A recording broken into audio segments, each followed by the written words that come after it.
Praise the lord అందరికి ప్రభుపేట అందరికి వందనాలు తెలియజేస్తా ఉన్నాము. సహోదరి దైవ సేవకురాలు కృప గారు మన మధ్యలో ఉన్నారు. అనేకమైన సంగతులు ప్రభు వారికి బయలుపరచడం ద్వారా అనేకమైన అనారోగ్యాల గురించి ప్రార్థించడం ద్వారా ప్రభు చెప్పిన మర్మాలను ఎరిగి మన మధ్యలో వివరించడానికి సహోదరి అందుబాటులో ఉన్నారు. కాబట్టి మనకి తెలియని ఎన్నో విషయాలు సహోదరిని అడిగి మనం తెలుసుకుందాం. ముఖ్యంగా పిల్లల్లో వచ్చే అనారోగ్యాలకి కారణాలు ఏంటి, వాటిని మనం మొదటి దశలోనే ఎలా గుర్తించాలి అన్న విషయాన్ని మనం లోతుగా తెలుసుకుందామండి ఈరోజు. ఎందుకంటే ఆ నిర్లక్ష్యం వల్ల ఎన్నో వ్యాధులకి ఇంకా కారణం అవుతుంది అన్న ఉద్దేశంతో ప్రభు యొక్క ఏర్పాటుని బట్టి ఈ డిస్కషన్ అనేది ఏర్పాటు చేయడం జరిగింది. కాబట్టి అందరం కూడా అన్ని విషయాల్ని సహోదరు ద్వారా అడిగి తెలుసుకుందాం. మంచిది. సిస్టర్ సిస్టర్ మంజు గారికి నా ప్రత్యేకమైన వందనాలు తెలియజేస్తున్నాను.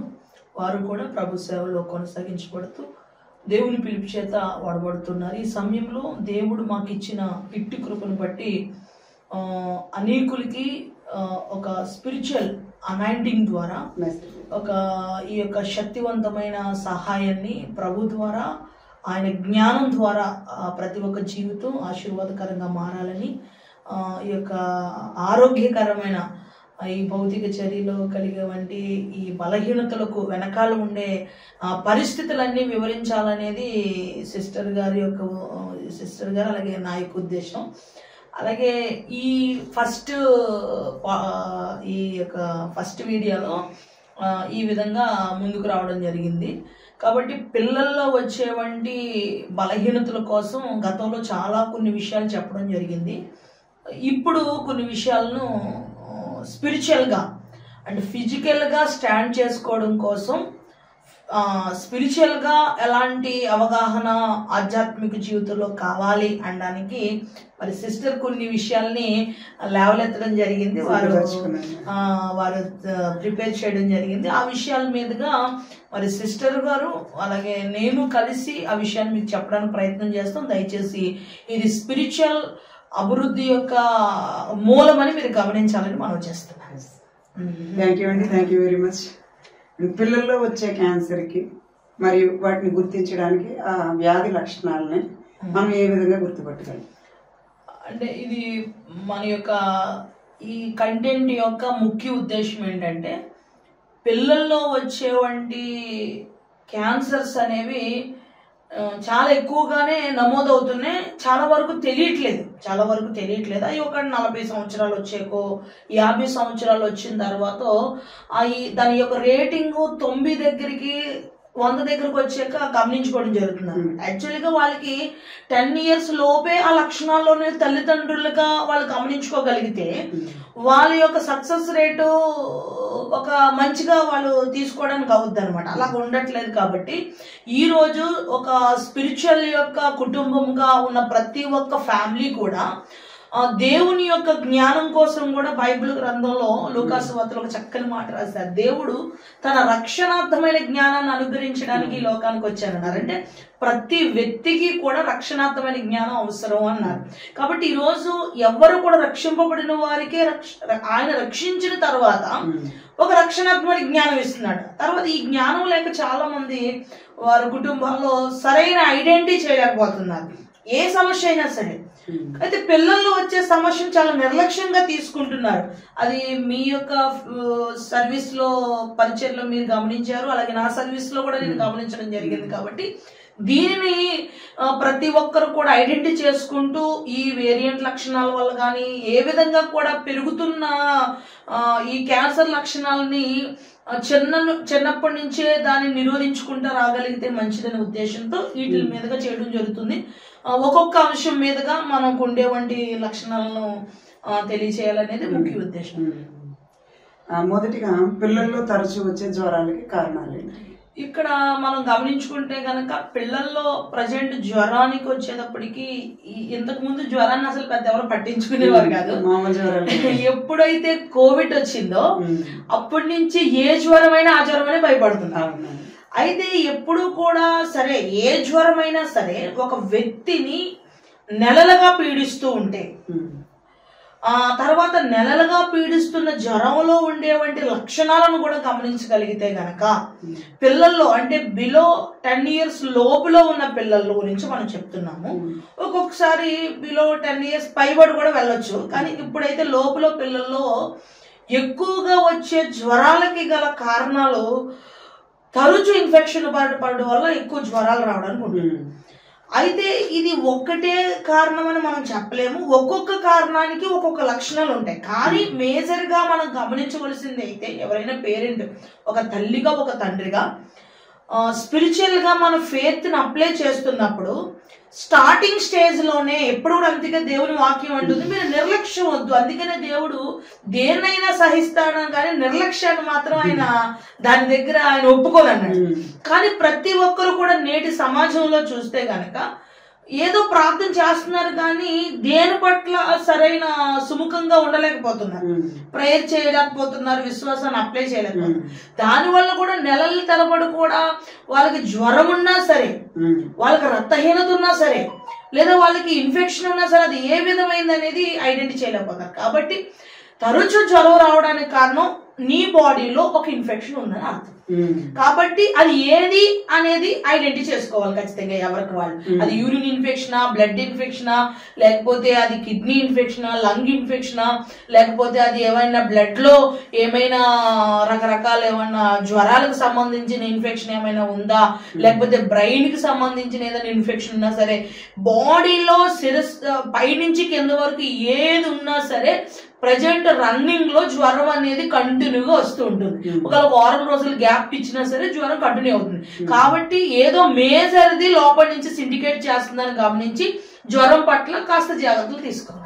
నార్మల్ జ్వరంగా చూడకూడదండి. ఖచ్చితంగా ఒక 2 నెలలు దాటింది అంటే ఖచ్చితంగా దాని మీద సరైన అవగాహన అనేది మనం చూసుకుంటూ స్పిరిచువల్ గా ప్రేయర్ లో అప్లై చేస్తే స్టార్టింగ్ లోనే ఎంత పెద్ద కంప్లైంట్ అయినా స్టార్టింగ్ లో నిరోధించుకోగలుగుతాం. దాన్ని అలా నిర్లక్ష్యంగా వదిలేస్తున్నారు. అలా ఉండకూడదు అనేది నేటి విషయం. దాని మీద అవగాహన తెచ్చుకోవాలి, ఇన్వెస్టిగేషన్ అవసరం. అలాగే రక్తహీనత పిల్లల్లో ముఖ్యంగా రక్తహీనత రావడానికి గల కారణాలు. ఇప్పుడు పిల్లల్లో మనం సాధారణంగా ఎవరైనా సరే ప్రతి కుటుంబంలో కూడా ఆలోచిస్తే కనుక పిల్లల్ని సరిగా ఉదయం సాయంత్రం తిండి పెట్టేస్తున్నారు కొంతమంది పిల్లలకి. కొంతమంది పిల్లలకి ఎక్కువ తిండి పెడుతున్నారు, కొంతమంది పిల్లలకి తక్కువ తిండి పెడుతున్నారు. వాళ్ళ ఆర్థిక సమస్యల కారణమై ఉండొచ్చు, లేదంటే వాళ్ళ పేరెంట్స్ తీసుకుంటే కేర్ కూడా వేరేగా ఉండొచ్చు.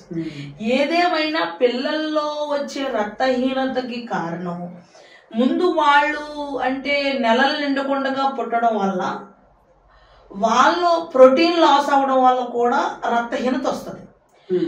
రెండోది వాళ్ళల్లో ఎంత ఆహారం తింటున్నా సరే కొంతమందిలో అసలు బ్లడ్ పట్టదనమాట.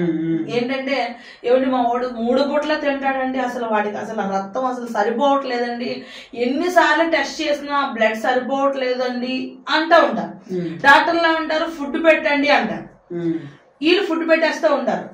వీళ్ళు చీర బ్లడ్ టెస్ట్ చేసేటప్పటికి ఆడికి బ్లడ్ 8 పాయింటే ఉంటుంది, పెరగదు.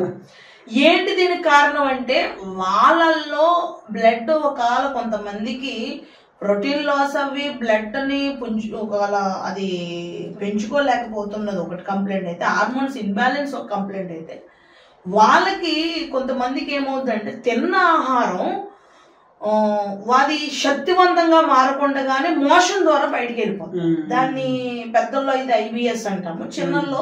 చిన్న పిల్లల్లో మామూలుగా అరక అంటే సరిగా అది అరగక అది అరిగించుకొని దాన్ని శక్తి కింద మార్చుకునే వంటి కేటగిరీ అనేది ఆ వ్యక్తి బాడీలో ఉండదు. కాబట్టి పిల్లలు ఏం చేస్తారు, తింటాడు వెంటనే మోషన్ చేస్తారు. పిల్లలు మా ఓడి అస్తమానం తినేస్తాడండి, అస్తమానం వెళ్ళిపోతాడండి అంటారు. అంటే పిల్లలు అంటే ఎప్పుడు కూడా కనీసం ఆ కేర్ కూడా తీసుకోండి. నా స్పిరిచువల్ సర్వీస్ లో ఏమండి మా ఓడు ఇలాగా ఒక కాడి నుంచి కంప్లైంట్ చెప్పుకుంటూనే వస్తారు, మా వాడు అస్తమానం తింటూనే ఉంటాడండి, అస్తమానం. అది కూడా ఒక నిర్లక్ష్యంగా చెప్పుద్ది ఒక తల్లి. ఎందుకని అదే పెద్ద కంప్లైంట్ అని ఆ తల్లికి తెలియదు. వాడు తినేస్తున్నాడు వెళ్ళిపోతున్నాడు అనుకుంటది అంతే. కానీ మెయిన్ కంప్లైంట్ ఏంటంటే ఆ వ్యక్తికి లోపల భాగాలలో నుండి శక్తిని తీసుకోగలిగే కెపాసిటీ అనేది ఎక్కడో లోపించింది, అంటే అరుగుదల లోపంలో ఉన్నాడు అని అర్థం. అప్పుడు ఏం చేయాలి? ఆ వ్యక్తిని ముందు అరుగుదల లోపం నుంచి ఒక తల్లి సంపూర్ణమైన కేర్ తీసుకోగలిగితే ఆ వ్యక్తి బ్లడ్ పెరుగుతుంది. తర్వాత ఎక్కువ మట్లో ఆడిన వాళ్ళకి కానీ, లేకపోతే ఎక్కువగా కొంచెం డస్ట్ లో తిరిగిన వాళ్ళకి కానీ కొన్ని డిసీజ్ వస్తూ ఉంటాయి. ఎక్కువగా మోషన్స్ అవడం, ఎక్కువగా యూరిన్ అవడం, యూరిన్ లోంచి కూడా చిన్నపిల్లలకి ప్రోటీన్ పోతా ఉంటుంది. అది కూడా మా వాడు అస్తమానుకు యూరిన్ కి వెళ్తా ఉంటాడండి అంట. అంటే ఇది కూడా గమనించుకోరు, వాడు వెళ్ళిపోతాడంటే ఎప్పుడు తెలుసుకుంటారు? ఇది 10 సంవత్సరాల లోపు తెలుసుకుంటే దీన్ని నియంత్రించడం చాలా ఈజీగా ఉంటుంది అనమాట. ఒకవేళ 10 సంవత్సరాల తర్వాత ఒకవేళ ఆ విషయం తెలుసుకుంటే అప్పటికే మేజర్ అయ్యాం, అప్పటికేమవుతుంది? ప్రోటీన్ పోతా ఉంటే సోడియం లెవెల్స్ అస్తమాను నీరసంగా ఉంటాడండి, అస్తమాను యూరిన్ కి వెళ్తా ఉంటాడు. అంటే వాడికి ఏదో ఒక సమస్య అనేది వాళ్ళలో ఉంది అని అర్థం. అంటే ఏది సిండికేట్ చేస్తున్నాం కాబట్టి ఎక్కువ సార్లు యూరిన్ కి వెళ్తుంటే కూడా వ్యక్తిలో ప్రోటీన్ లాస్ ఉంటుంది. తర్వాత ప్రోటీన్ ఎప్పుడైతే లాస్ అయ్యాడో బ్లడ్ కూడా వాళ్ళలో సమాంతరంగా ఉండదు. కాబట్టి ముందు మన పిల్లల యొక్క పనితీరు ఎలా ఉందనే చూడాలి. కాబట్టి రక్తహీనతకు మెయిన్, రక్తహీనత అలాగే ఉంటే గనక బ్లడ్ క్యాన్సర్ కూడా వచ్చాయి. చిగుళ్ళ నుంచి రక్తం కారుతుందండి మా పిల్లలకి అంట. కొంతమంది ముక్కు నుంచి కూడా రక్తం కారుతుంది.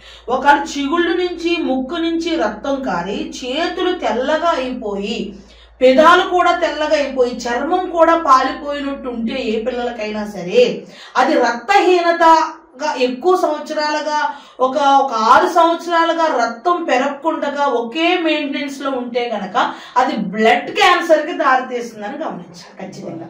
లేకపోతే ఏంటి, మా ఓడికి 10 సంవత్సరాల నుంచి అంతే బ్లడ్ ఉందంటే వాడు ఒక డిసీజ్ ని తీసుకున్నాడు, దాన్ని 30% లో ఉన్నప్పుడే కనుక్కుంటే పేరెంట్స్ అబ్జర్వేషన్ చేసుకుని శ్రద్ధ పెట్టగలిగితే అది ఏ 90లోనో తెలుసుకున్న తర్వాత ఉపయోగం ఏముంది? దాని రేటింగ్ పెరిగిపోయిన తర్వాత కీమోస్ ఎక్కించిన ఉపయోగం ఉండదు. కాబట్టి ఎప్పుడు కూడా పిల్లల్ని ఖండం కాదు కానీ పిల్లల యొక్క పనితీరును ఖచ్చితంగా అబ్జర్వ్ చేసుకుంటూ స్పిరిచువల్ గా, ఎందుకంటే ఇప్పుడు మనం ఉన్న వంటి ఈ లోకంలో ప్రజెంట్ ఇప్పుడున్న స్టేజ్ లో చాలా విపరీతమైన రోగాలు దాడి చేసేవంటి మూమెంట్ లో ఉన్నాం. కాబట్టి ఖచ్చితంగా నిర్లక్ష్య జీవితం అనేది క్రైస్తవుల్లో ఉండకూడదు. ఒక స్ట్రాంగ్ లైఫ్ అనేది ఉండాలి అంటే ప్రతి దాని పట్ల అవగాహన ఉండాలనేది మెయిన్ ఇంపార్టెంట్. కాబట్టి బ్లడ్ క్యాన్సర్ కి దారి తీస్తుంది. కాబట్టి దీనిని గమనించుకొని మనం ముందుకు వెళ్ళగలిగితే బ్లడ్ క్యాన్సర్ లక్షణాలు కూడా దీర్ఘకాలికంగా ఎక్కువ నెలలుగా బ్లడ్ తక్కువగా ఉంటే కనుక అది బ్లడ్ క్యాన్సర్ కి దారి తీసే లక్షణాలు కూడా ఉన్నాయని గమనించాలి. అంటే రక్తహీనత అనేది ఎక్కువ సంవత్సరాలు కూడా కొనసాగితే క్యాన్సర్ లోకి వెళ్ళే అవకాశాలు ఉంది. చాలా డేంజర్. అందుకే ప్రాథమిక స్థాయిలో గుర్తించుకోవడం అనేది చివరి దశకు చేరే వరకు మనకి కళ్ళు తెరవు అన్నట్టుగా అలాంటి ప్రమాదం తీసుకొస్తుంది ఖచ్చితంగా. ఎందుకంటే మనం స్టార్టింగ్ ఇప్పుడు మనం ఒక 4 years లో కనిపెట్టేసాం, లేదంటే వాడికి 8 years వచ్చేటప్పుడు కనిపెట్టాం.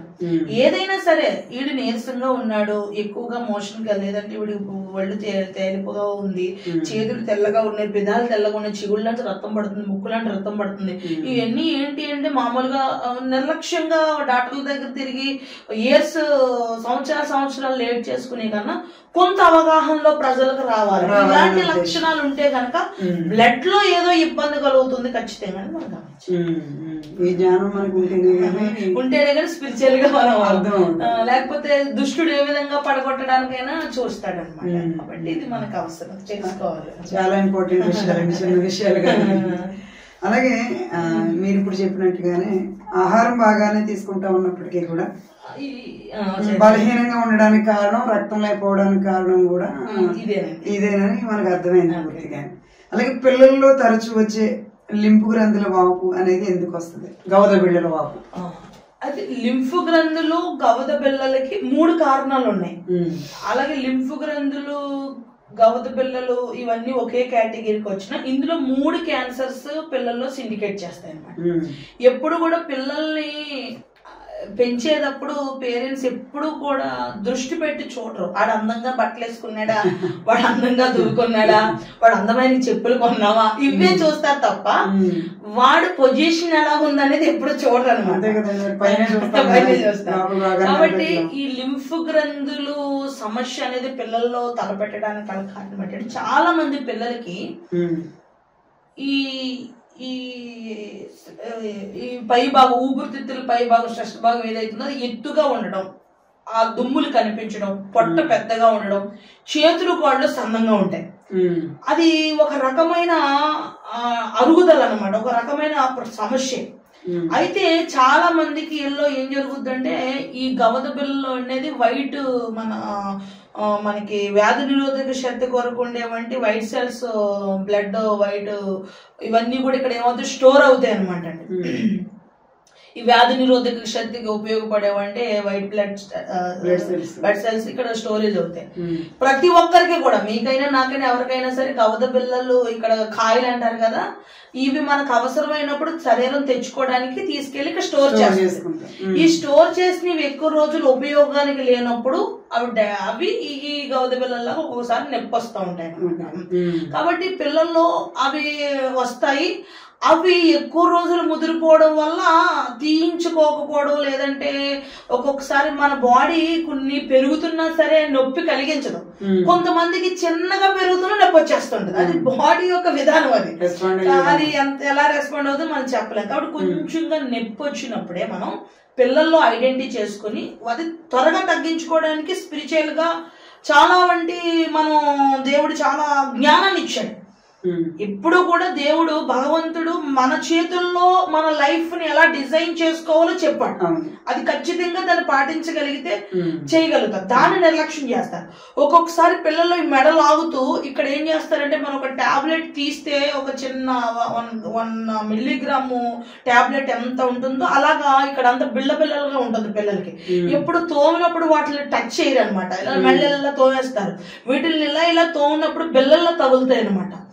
అవి అబ్జర్వ్ చేసుకుని అవి కరిగిపోతే పర్వాలేదు. ఒకవేళ అవి కరగకుండా అవే ఎక్కువ పిల్లల్లో ఇంకా ఇంకా వస్తూ ఉంటాయి కొంతమందికి. ఒకవేళ వచ్చినవి తగ్గకుండా ఉంటున్నాయి అంటే గనక లింఫ్ గ్రంథుల క్యాన్సర్ కి కారణం అవుతాయి. అవే సంకల్లో కూడా వస్తాయి గడ్డలు, అలాగే అవి ఛాతీలో కూడా వస్తాయి గడ్డలు. ఒకవేళ సాధారణంగా వచ్చే కొన్ని గడ్డలు వస్తా ఉంటాయి, కరిగిపోతా ఉంటాయి. లేదా బిలో 10 years లోపులో పిల్లలకి ఒకవేళ 8 years కి అలా వచ్చింది అనుకుందాం. 8 years తర్వాత వస్తే ఏదన్నా యాంటీబయాటిక్స్ కానీ సెరైడ్స్ కానీ ఏదో కంప్లైంట్ ద్వారా ఇచ్చారు ఆ బిడ్డకి. ఇచ్చిన తర్వాత ఆ కంప్లైంట్ యొక్క సైడ్ ఎఫెక్ట్ వల్ల దేని వల్ల అబ్బాయికి వచ్చినవి 1 year లో తగ్గిపోయినాయి. దాంతో సమస్య ఏమీ లేదు. ఒకవేళ 6 years తర్వాత ఒక అబ్బాయికి వచ్చినాయి. ఆ అబ్బాయికి వచ్చి ఒక 3 years పెరుగుతూ ఉన్నాయి, తరగట్లేదు, ఆ స్టాండింగ్ పొజిషన్ లోనే అవి అలా ఉండిపోతూ ఉన్నాయి అనుకోండి.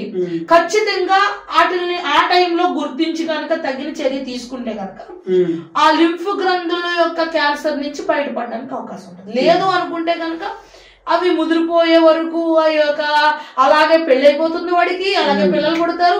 కరెక్ట్ గా పిల్లలు పుట్టి ఒక 50-40 సంవత్సరాలకి వాడికి లింఫ్ గ్రంథుల క్యాన్సర్. అప్పుడు ఏం చేస్తాడు, ఇదేంటి మొన్నటి వరకు బాగానే ఉన్నాడు అనుకుంటాడు అనమాట. కాబట్టి దానికి ఒక సరైన ఐడెంటిటీ కావాలన్నమాట. అంటే మీరు చెప్పిన దాన్ని బట్టి చూస్తే ఏ వ్యాధి కూడా సడన్ గా అప్పటికప్పుడు ఫైనల్ స్టేజ్ కి రాదు. అది చిన్నప్పటి నుంచే మనతో పాటు గ్రో అవుతూ దాని లక్షణాలను చూపిస్తా అది పెరుగుతుంది మనతో పాటు అని అర్థమవుతుంది. అది దేవుని జ్ఞానాన్ని బట్టి ముందుగా మనం తెలుసుకోగలిగి గ్రహించగలిగితే దాన్ని మొదటి దశలోనే మనం అడ్డుకోగలం, విశ్వాసం ద్వారా, ప్రార్థన ద్వారా. చాలా సంతోషం సిస్టర్. నిజంగా ఇంత లోతుగా ఇంత అనాలిసిస్ నిజంగా ప్రభు చాలా మీకు నేర్పించారు. నిజంగా నేనైతే ప్రభు దగ్గర నుంచి అన్ని తెలుసుకుని తెలియంది ప్రభుని అడిగి తెలుసుకోవడం. అంటే ఎన్నో కేసులు ప్రాక్టికల్ గా ప్రభు నా దగ్గరికి వచ్చిన దాన్ని బట్టి, వచ్చిన విషయాన్ని బట్టి కూడా ప్రభుని అడిగి తెలుసుకునే కొన్ని విషయాలు ఉన్నాయి. తర్వాత నాకు ఆలోచనను బట్టి కూడా ప్రభుని అడిగితే కూడా తెలిసిన విషయాలు ఉన్నాయి. కాబట్టి ఇప్పుడు ఏంటంటే మనం లోతుగా చెప్పట్లేదు, ఐడెంటిటీల్ గా చెప్పి కనీసం ముప్పు కలిగే వంటి ఉద్దేశాలు ఏదైతే ఉన్నాయో వాటిని గుర్తించడం. ఇంకా చాలా విషయాలు ఉన్నాయి. ప్రభు చిత్తం అయితే మరలా మనం తప్పకుండా డీప్ గా తప్పకుండా. అయితే పిల్లల్లో తరచుగా వచ్చే తలపోటుకి కారణాలేంటి? ఇది మనం 10 years లోపు పిల్లల్లో ఒక విధంగా చూడొచ్చు, 10 years పైబడిన పిల్లల్లో ఒక విధంగా చూడొచ్చు. ఎప్పుడు కూడా 10 years లోపు పిల్లల్లో తలపోటు వస్తుందని బాధపడుతుంటే ఎప్పుడు కూడా ఏ పేరెంట్ కూడా నిర్లక్ష్యం చేయకూడదు, చిన్నపిల్లల అస్సలు చేయకూడదు. ఎందుకంటే 10 years లోపు పిల్లలు ఎవరైనా సరే తలపోటు వస్తుందని ఒక్క వారం రోజులు కంప్లైంట్ ఇస్తే గనక అస్తమానం తలపోటు అంటారు అవతలవు అని అంటారు పిల్లలు పేరెంట్స్. వీడు అస్తమానం ఇది నొప్పి అంటాడు అది నొప్పి అంటాడు. వాడికి చిన్నోడు వాడు ఎందుకు అలా కంప్లైంట్ చేస్తున్నాడు ఎందుకు అలా అన్నాడని ఖచ్చితంగా కూర్చోబెట్టి వాడిని అడగదు. దాన్ని ఈ పెయిన్ కిల్లర్ ఏదో టానిక్ తాగిపించి యాంటీబయాటిక్స్ వేసేసి అయ్యేసేసి అవి వేసినా సరే నెల తర్వాత కూడా వాడికి కంటిన్యూగా తలపోటు వస్తుంది, లేదా ఒక 3 నెలలు లేదా నెల 2 నెలలు కంటిన్యూగా తలపోటు వస్తుంది 10 సంవత్సరాల లోపు పిల్లల్లో అంటే ఖచ్చితంగా అది బ్రెయిన్ క్యాన్సర్ కారణం అని గుర్తించాను. ఎప్పుడు కూడా ఒక 3 సంవత్సరాల పిల్లవాడికి కానీ వాడి మాటలు ఇప్పుడే వస్తున్నాయి, వాడికి ఒక ఐడెంటిటీ పెయిన్ అంటే ఏంటో ఐడెంటిటీ అయింది, వాడికి తలపోటు వస్తుంది అన్నాడు, వెంటనే తక్షణమే వాడికి ట్రీట్మెంట్ అందించాలి. ఎందుకంటే బ్రెయిన్ క్యాన్సర్ అనేది విపరీతమైన తలపోటుతో ప్రారంభం. కాబట్టి పెద్దవాళ్ళలో వచ్చే బ్రెయిన్ క్యాన్సర్ లక్షణాలు వేరు, చిన్నపిల్లల్లో వచ్చే లక్షణాలు. చిన్నపిల్లల్లో తలపోటు వస్తుందంటే కనీసం 15 రోజుల్లోనే దాన్ని నిర్ధారించగలిగితే సక్సెస్ రేట్ చాలా ఎక్కువ ఉంటుంది. లేకపోతే వాడికి ఏ ట్రీట్మెంట్ చేసి ఈ ట్రీట్మెంట్ చేసి 6 నెలల తర్వాత 1 year తర్వాత వెళ్తే కనుక అది ఒక 70%కి 80%కి. కాబట్టి దానివల్ల తలపోటు రావడానికి గల కారణం చాలా అంటే 10 years లోపు పిల్లలకి, 10 years పైబడిన పిల్లలకి మళ్ళా తలపోటు రావడానికి కలిగిన లక్షణాలు వేరే ఉన్నాయి. 10 years పైబడి ఉన్న పిల్లల్లో తలపోటు రావడానికి టీనేజ్ యొక్క హార్మోన్స్ ఇన్బ్యాలెన్స్ వల్ల తలపోటు వస్తుంది. 10 years లోపు పిల్లల్లో వాళ్ళకు ఉండేవంటి వ్యాధి నిరోధక శక్తి తక్కువ ఉండడం వల్ల ప్రతిదీ వాళ్ళ మీద ఫోకస్ అవ్వడం వల్ల కూడా తలపోటు రావడం జరుగుతుంది. కనీసం ఇప్పుడు డి విటమిన్ వచ్చినా తలపోటు వస్తుంది, వాళ్ళకి డి విటమిన్ లేకపోయినా తలపోటు వస్తుంది టీనేజ్ లో. ఇప్పుడు వాళ్ళ ఎండకి ఎక్స్పోజ్ అయితే తలపోటు వచ్చేస్తుంది, వెంటలోకి వెళ్ళకపోయినా తలపోటు వస్తుంది. ఇదేంటి టీనేజ్ యొక్క మార్పులు ఏంటి, ఎలా వెళ్ళొచ్చాడు లేదా తలపోటు ఉన్నాడు బట్ ఇంట్లో ఉన్న తలపోటు వచ్చేస్తుంది అంటాడు. అంటే ఏంటి, హార్మోన్స్ ఇన్బ్యాలెన్స్ వల్ల 10 years లో పిల్లల్లో కలిగే లక్షణాలు వేరు. వాళ్ళల్లో ఉండే తలపోటు ఒకవేళ కంటిన్యూగా నెల 2 నెలల్లో కంటిన్యూగా వెళుతూ ఉంటే కనుక ఖచ్చితంగా దానిని కూడా గుర్తించి ఎటువంటి పెయిన్ కిల్లర్స్ వాడుకుంటే తగిన చర్య తీసుకుంటే బ్రెయిన్ క్యాన్సర్ నుంచి కూడా మనం త్వరగా విడుదల పొందడానికి అవకాశం ఉంటుంది. లేదు అనుకుంటే కనుక దానిని పెంచుకుంటారు. కాబట్టి ఎప్పుడైనా సరే ఏదైనా తలపోటు పిల్లల్లో వస్తుందంటే ఎందుకు వస్తుంది, ఎన్ని రోజులు వచ్చింది, దానికి ఏమేమి టాబ్లెట్స్ చేసి సప్రెస్ చేసాము, దీన్ని పూర్తిగా నిరోధించడం ఎలాగని ప్రార్థన చేస్తే ప్రభువే ఒక వివేచన అనేది ఇస్తాడు. కానీ క్రైస్తవంలో అలాంటిది ఏమీ లేదు. అలా ఉండాలని ప్రభు కోరుకుంటున్నాడు. పూర్తిగా వివేచించే జ్ఞానం లేదు, అలాగే పూర్తిగా నిర్ధారించుకునే జ్ఞానం లేదు అన్నట్టుగా మధ్యస్థంగా పిల్లల్ని పట్టించుకోకుండా ఏదో ఒక టాబ్లెట్ వేసి సాధారణమైన లక్షణాల కింద భావించి వదిలిపెట్టడం వల్ల అది ఇన్ కేస్ ఏదైనా ఒక ప్రమాదకరమైన స్థితిలోనికి కొన్ని కేసెస్ లో వెళ్ళడానికి అవకాశం జరుగుతూ ఉంది. అలాగే పిల్లల్లో కాళ్ళు లేదా నడుము నొప్పి ఎక్కువ రోజులు ఉండడానికి గల కారణం. ఇప్పుడు చాలా మంది పిల్లల్లో నడుము నొప్పి అంటే ఎదుగుదల అంటే 10 సంవత్సరాలు లేదా టీనేజ్ అంటే ఎదుగుదలలో ఉన్నవాళ్ళు అంటే ఎదుగుదల ఈ సర్టెన్ టైంకి ఎదుగుదల ఆగుతుంది, వాళ్ళ మామూలు గ్రోతింగ్ ఉంటుంది. కానీ వాళ్ళు ఎదుగుదల ఆగే టైం వరకు ఉన్న లోపు పిల్లల్లో రోజు లేదా రోజు విడిచి రోజు కాళ్ళు నొప్పులు వస్తున్నాయంటే వాళ్ళ ఎదుగుదలకు సంబంధించిన కండరాల లోపం ఉందని గమనించాలి. చాలా మంది వీడేం తిండో వీడికి ఏం సేపు కాళ్ళు నొప్పి అని వాడిని చేదరించుకుంటారు. ముందు కూర్చోబెట్టి నాన్న నీకు రోజు వస్తున్నాయా, నిజంగా వస్తున్నాయా, లేదా నీకు రోజు విడిచి రోజు వస్తున్నాయా, నీకు ఎలా పెయిన్ వస్తుంది అంటే ఇక్కడి నుంచి ఇక్కడికి కాళ్ళన్నీ లాగేస్తున్నాయి అంటాడు. కొంచెం ఇవన్నీ బ్యాక్ అంతా నొప్పొచ్చు అంటే వాడికి ఏం జరుగుతుందంటే ఎదుగుదలకు సంబంధించిన కండరాల లోపంలో ఉన్నాడని అర్థం. ఖచ్చితంగా ఇది ఎందుకంటే దీనిని 100% మీరు గమనించాలి. కండరాల ఎదుగుదలలో లోపం యొక్క లక్షణాలు ఈ నడుము నొప్పి కానీ కాళ్ళు లాగడం కానీ ఎదిగే పిల్లల్లో ఎందుకంటే ఎదిగే పిల్లల్లో నడుము నొప్పి రాదండి, ఒకళ్ళు పడిపోతే వస్తుంది, లేకపోతే కాళ్ళకైనా దెబ్బలు తగిలితే వస్తుంది. మరి ఇంకా కాళ్ళ నొప్పులు అవి రావడానికి వాళ్ళకి కాళ్ళు అరిగిపోవు, అప్పటికి వాళ్ళు ఫ్రెష్, వాళ్ళు ఇంకా గ్రోత్ ఇంకా వాళ్ళ ఎముకలు ఎదగాలి, వాళ్ళ అవయవాలు ఎదగాలి, వాళ్ళకి ఎందుకు నొప్పులు వస్తాయి అంటే వాళ్ళ నొప్పులు కూడా ఈ ఇప్పుడు వచ్చే నొప్పుల్లో ఉండవాలి. వాళ్ళు కూర్చోబెట్టి అడిగితే ఇవన్నీ లాగి పెట్టేస్తున్నాయి అంటారు. ఎప్పుడు ఎక్కడి నుంచి అంటారు, కింద నుంచి పైకి లాగి పెడుతున్నాయి అంటారు. అంటే లాగి పెడుతున్నాయి అంటే వాళ్ళ ఎదుగుదలకి, ఇప్పుడు మనం ఇలాగా ఎదుగుతుంటే ఆ కండరాలు కూడా ఎదగాలి. అంటే వాళ్ళతో పాటు సహజంగా ప్రతిరోజు ఎదగవలసిన కండరాల యొక్క పనితీరు విఫలంగా ఉన్నాయి కాబట్టి కండరాలకు సంబంధించిన బలం కావాలి అని శరీరం ఇండికేట్ చేస్తుంది.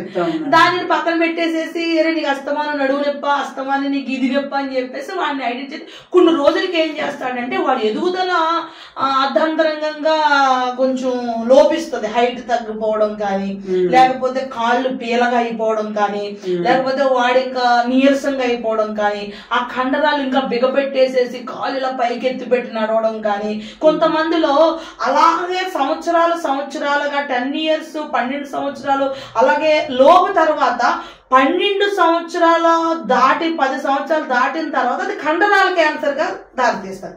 ఎప్పుడైనా సరే ఎవరికైనా సరే కాళ్ళు చేతులు పీలగా అయిపోయి లేదంటే ఒక విధంగా కండరాలు లాగేసి అన్న ఎవరైనా ఉన్నారంటే 8 years తర్వాతే అలా జరిగింది. చిన్నప్పుడు బాగా నడిచేవాడండి, 8 years ముందు బాగా నడిచేవాడంటే 10 years తర్వాత ఇలా వచ్చిందండి అంటారు. అంటే కంప్లైంట్ ఏంటంటే ఒక 10 years 8 years వరకు కూడా కండరాలు చెప్తున్నాయి, ఇండికేట్ చేస్తున్నాయి. అందుకని పిల్లల్లో ఎప్పుడు కూడా ఒక 2-3 నెలలు ఇలా జరుగుతుందంటే దాని మీద అలర్ట్ తీసుకోవాలి. అంటే ఇప్పుడు 8 years దాటిన తర్వాత అది ఏం చేస్తుంది, ఇంకా పూర్తిగా నాకు సంబంధించిన సహాయం నాకు అందట్లేదు కాబట్టి నేను ఇక్కడతో ఆగిపోతున్నానని చెప్పి అప్పుడు కండరాల వ్యాధి వస్తాయి. ఆ కండరాల వ్యాధిని ఫిజియోథెరపీతో వీటితో సప్రెస్ చేసే వాళ్ళు కొంతమంది ఉంటారు, చేయలేని వాళ్ళు ఉంటారు. అలా చేయలేకపోతే కండరాలు పూర్తిగా అక్కడికక్కడే టైట్ అయిపోవడం ఉంటుంది.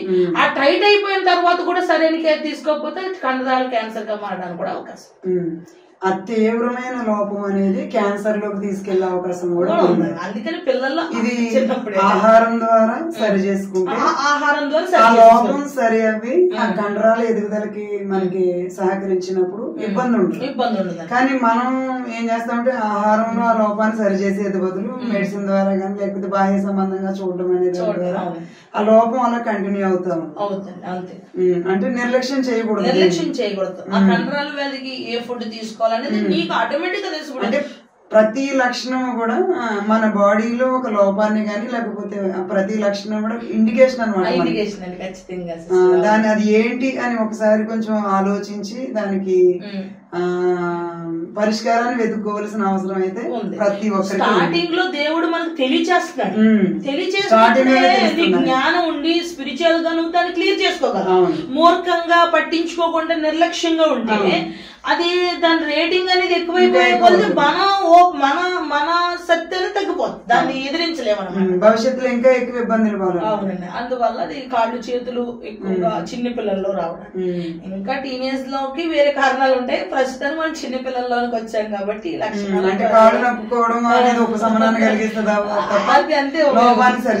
సరి చేయదండి. సరే సిస్టర్, అదే పిల్లల్లో తరచుగా ఎక్కువగా వచ్చే కడుపు నొప్పి కారణాలు ఇది కూడా చాలా మంది, ఇప్పుడు నాకు ఈ స్పిరిచువల్ డెలివరెన్స్ సెంటర్స్ కూడా చాలా మంది కంప్లైంట్ ఏంటంటే మా అబ్బాయికి ఒక 2 నెలలుగా రోజు కడుపు నొప్పి వస్తుందండి, నైట్ వస్తుంది లేదా ఒక్కొక్క రోజు పగలు వస్తుంది అంటూ ఉంటారు. అంటే చాలా మందికి మరి ఇన్ని రోజులు వస్తుంది కదమ్మా నువ్వేం చేస్తున్నావు అంటే టాబ్లెట్స్ చేస్తున్నానండి, టానిక్ పడుతున్నానండి, అంతేగాని రోజు కడుపు నొప్పి వస్తుందండి.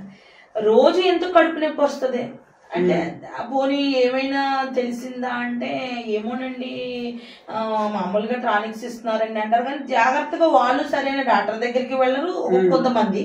కొంతమంది వెళ్ళిన డాక్టర్ ఐడెంటిఫై చేయడం కూడా ఆలస్యం అవ్వచ్చు. ఆలస్యం అయ్యే దాంట్లో ఉండేది ఏంటంటే మామూలుగా పిల్లలకి పేరెంట్ ఒక 10 years ఒక 8 years ఒక 5 years వరకు స్నానం చేపిస్తారు. అలాంటి పిల్లల్లో కడుపులో కంతులు ఉంటాయి. పిల్లల్లో ఉండే కంతులు పెరుగుతూ ఉంటాయి. చిన్న పిల్లల్లో కడుపు స్నానం చేపించినట్టు కడుపు తగిలితే వెంటనే వాటి మీద శ్రద్ధ తీసుకుని చూస్తారు. కొంతమంది పిల్లల్లో ఆటోమేటిక్ గా తీసుకున్న ఫుడ్ ద్వారా కానీ బేకరీ ఫుడ్ ద్వారా కానీ లేకపోతే మట్టిలో ఆడి అదే చేతితో తినడం వల్ల కానీ పేగు వాపు అనేది వస్తుంది. ఎప్పుడైతే పేగు వాపు వచ్చిందో వెంటనే వాళ్ళకి భయంకరమైన ఏదో టైంలో కడుపు నొప్పి మెల్లి పెట్టేసినంత కడుపు నొప్పి వస్తుంది. అది ఓన్లీ సిటీ స్కానింగ్ ద్వారా తప్ప మరి దేని ద్వారా పేగు వాపు ఉన్నదనే విషయం తెలియదు. కాబట్టి వీడికి కడుపు నొప్పనో అరకనో లేకపోతే జ్వరమనో ఏదో ఒక టానిక్స్ పెడుతుంటే ఏముంది 4 రోజులు ఆ నొప్పి తగ్గుద్ది, ఆ ఇన్ఫెక్షన్ తగ్గుద్ది, మళ్ళా వాపు ఉంటది కాబట్టి మళ్ళా 10 రోజులకో 15 రోజులకో గ్యాప్ ఇచ్చి మళ్ళీ స్టార్ట్ అయిపోద్ది. వీళ్ళేమనుకుంటారు, మన డాక్టర్ గారి దగ్గరికి వెళ్ళాం 10 రోజులే తగ్గింది, మళ్ళీ 10 రోజులు అయింది, మళ్ళీ వచ్చేసింది అనుకుంటారు. కానీ ఆ 10 రోజులు నువ్వు ప్లాస్టర్ వేసావు, ఆ ప్లాస్టర్ తీసావు కాబట్టి ఇంకో 10 రోజులు బాగా గట్టిగా అరిచింది, అంతే తప్ప దీర్ఘకాలంగా తగ్గలేదు. అలాగే యాంటీబయాటిక్స్ ఇచ్చేసి వెళ్ళిపోతూ ఉంటే గనక ఆ పేగు వాపు క్యాన్సర్ కు దారితీసే లక్షణాలు కూడా ఉంటాయి. కాబట్టి ఎప్పుడు కూడా పిల్లల్లో ఉండే వ్యాధి ఎక్కువ రోజులు కనుక కడుపులో నొప్పి కానీ కడుపులో కాయ కింద కానీ, తర్వాత కొంతమంది డయేరియా, ఫుడ్ ఇన్ఫెక్షన్ వల్ల డయేరియా వచ్చి కొన్ని జిగురు పొరలో ఇన్ఫెక్షన్ వస్తుంది, మన స్టమక్ లో ఉన్న గ్యాస్ట్రిక్ పొరల్లో ఇన్ఫెక్షన్ వస్తుంది. ఆ యొక్క ప్రాబ్లం వల్ల కూడా కొంతమందికి కొన్ని వ్యాధులు కూడా రావడం, దాని వల్ల కూడా కడుపు నొప్పి వస్తుంది. ఒక అలా నిర్లక్ష్యం చేస్తే అరుగుదల లోపం వల్ల కూడా పిల్లలకి రకరకాల సంభవాలు రావడానికి. కానీ మెయిన్ ఇంపార్టెంట్ అంటే పేగు వాపు, పేగు పూత గ్యాస్ట్రిక్ వల్ల లేదా పిల్లల్లో కంతుల వల్ల పేగు వాపు వల్ల ఎక్కువ కడుపు నొప్పి వచ్చే అవకాశాలు ఉన్నాయి. కాబట్టి మాక్సిమం వాళ్ళు 15-20 రోజులు వాళ్ళు కడుపు నొప్పితో బాధపడుతున్నారంటే కడుపులో ఏమైనా కంతుందా లేకపోతే పేగు వాపు ఉందా అనే దాన్ని 2 నిర్ధారించుకోగలిగితే వాళ్ళ కడుపు నొప్పి 100% తగ్గించవచ్చు. అంటే ఏదైనా ఒక 15 రోజుల కన్నా ఎక్కువ ఉంటే అనుమానించాలి ఖచ్చితంగా. తప్పకుండా దాని విషయంలో జాగ్రత్తగా తీసుకోవాలి. దాని తర్వాత ఇంక దాని మీద నిర్లక్ష్యం ఉండకూడదు. అంటే పిల్లలు కదా వీళ్ళు నిజం చెప్తున్నారు లేకపోతే అబద్ధం చెప్తున్నారు అని మనం నిర్లక్ష్యం చేయకూడదు, అసలు జాగ్రత్త పడాలి. అలాగే సిస్టర్, పిల్లల్లో నాడీ క్యాన్సర్ అంటే బ్లడ్ క్యాన్సర్ లేదా కండరాల క్యాన్సర్ రావడానికి ఏంటి లక్షణాలు అట్లా మనం ఇప్పుడు మనం చెప్పుకున్న పైనుంచి చెప్పుకున్న లక్షణాలన్నిటిని కూడా నిర్లక్ష్యం చేస్తే గనక కండరాల క్యాన్సర్ వస్తుంది. తర్వాత బ్లడ్ క్యాన్సర్ కోసం చెప్పాం. నాడీ క్యాన్సర్ అనేది పిల్లల్లో చాలా ఐడెంటిటీగా మనం గమనించాలి. నాడీ క్యాన్సర్ అంటే మన ఈ చెయ్యి పట్టుకుంటాం, వెంటనే చెయ్యి అదురుతున్నది మనకు తెలుస్తుంది. అంటే ఇక బ్రెయిన్ నుంచి నాడీ ఎక్కడైతే చిన్న నాడీ నరాలు ఉన్నాయో వీటిల్లో కూడా క్యాన్సర్ వచ్చే ఉండే అవకాశాలు ఉన్నాయి. వీటిల్ని పిల్లల్లో ఎలా గమనించవచ్చు అని మనం చూస్తే కనుక చాలా మంది పిల్లలకి కళ్ళు బయటికి పొడుచుకొచ్చినట్టుగా ఉంటాయి. ఇలాగ ఏంట్రా బాబు వీడు ఏదో భయపెడుతున్నట్టు ఉన్నాయి అనుకుంటారు. ఇలాగేదో ఊడిపోయి బయటకు పడిపోతున్నాయేమో, కన్ను ఎంత ఉందో అంత కన్ను కూడా బయట ఏదో అతికినట్టు ఉంటది అనమాట. పిల్లల్లో అలా కన్ను కనిపించిన, లేకపోతే పిల్లల్లో ఒక్కొక్కసారి అన్కాన్షియస్ లోకి వెళ్ళిపోయి చాలా టైం వరకు ఒక 2-3 గంటల వరకు కూడా స్పృహలోకి రాకపోతూ ఉన్నా, లేకపోతే వాళ్ళు జ్ఞాపక శక్తి చాలా మందగిస్తున్నట్టున్నా, వాళ్ళు విపరీతమైన వంటి పైకి బిగలాగేసే వంటి నరాల లక్షణాలు ఏమైనా ఉన్నా, ఎక్కువ రోజులు అలా ఉంటున్నాయంటే ఇది దేనికోసం ఇండికేట్ చేస్తుందని గమనించుకొని పిల్లల్లో వెంటనే దానిని పరిష్కరించుకోగలిగితే పిల్లల్లో వచ్చే ఈ క్యాన్సర్ నుంచి కూడా మనం ఎక్కువ బేగా సక్సెస్ రేట్ తీసుకోవచ్చు. త్వరగా గుర్తించగలగడం అనేది దీని లక్షణాలు అనమాట. దీనికి ఇవే బలహీనతలు ఉంటాయి, ఓన్లీ దీనికి ఇవే. ఇవి నిర్లక్ష్యం చేయడం వల్లే ఒక 50 సంవత్సరాలు గుర్తించడం జరుగుతుంది. యాక్చువల్గా ఇది చిన్న పిల్లల్లో గుర్తించగలిగితే వెంటనే మనం వాళ్ళకి వెంటనే మనం చేస్తే వాళ్ళ హ్యాపీగా వాళ్ళు బ్రతకొచ్చు, ఇబ్బంది ఉండదు. వీడి కళ్ళు ఎలాగ ఉంటే వీడి చేపు నొప్పులు అంటాడంటే అది కుదరదు. వీడికి ఎలా ఎందుకు అయింది అనేది ఒకసారి ఐడెంటిఫై చేసుకోవాలి.